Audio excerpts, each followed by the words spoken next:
गोर लगे छी अपने सबके मिथिला संस्कार पर स्वागत करे छी।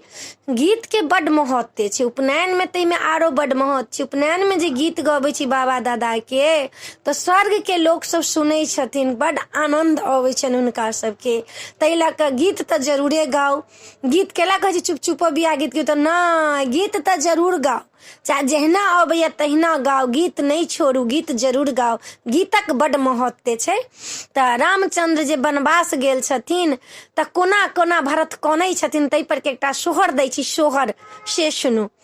राजा अयोध्या सुनबे लकी रामा बन चली गेल रे, ललना रे दासा रथ प्राणते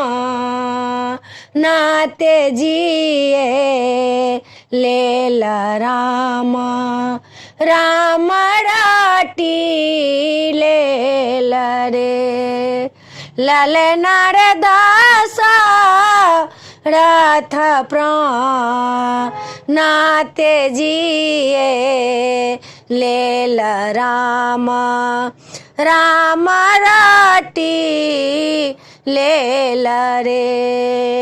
दशरथ प्राण जते जाल भरत के समाधा गेल रे, ललना रे जाखा ने भरत घाराया ओला साबा मुहा फेरी लेल रे, ललना रे जाखा ने भरत घाराया ओला साबा मुहा फेरी लेल रे।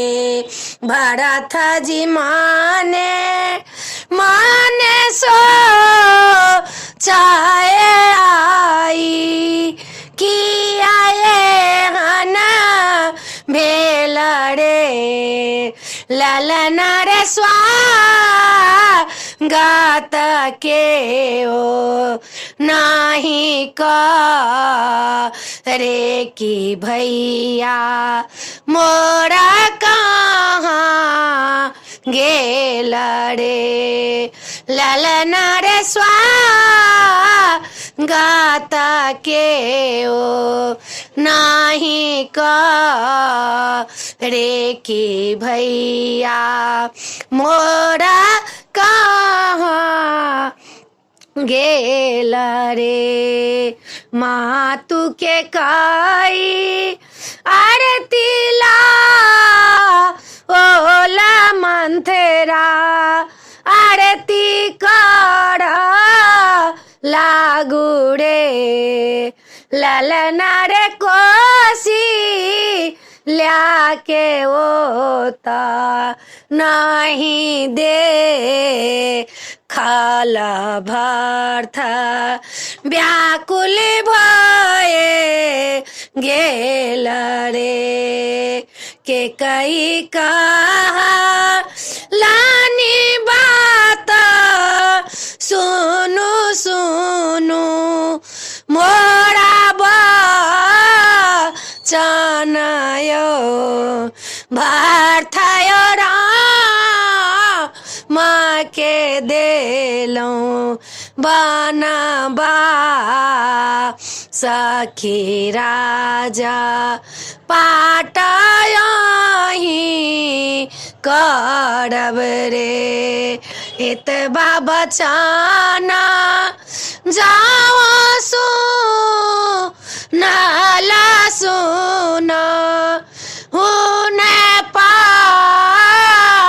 ओ लड़े, ललना रे आरती के देला नी पलटा एक ही भैया भैया डाट लागू रे। केहन माता मोरा दे लान विधाता छोड़ी चली गेल रे ललना रे राम महिरा मापू का राय भैया नहीं भेटाए रे चित्रकूटा भाट गे लाचाराना पादुका लाभी ले लड़े ललना रे राजा गदी पड़े पादू काकेरा खल भैया के नकारा भेला रे। वीडियो में अच्छा ला अपने सबके ई सोहर निक लागत तो हमरा चैनल के सब्सक्राइब करो नहीं बिसरबे, जरूर सब्सक्राइब करबे, लाइक करबे, कहबे जरूर। जय मिथिला।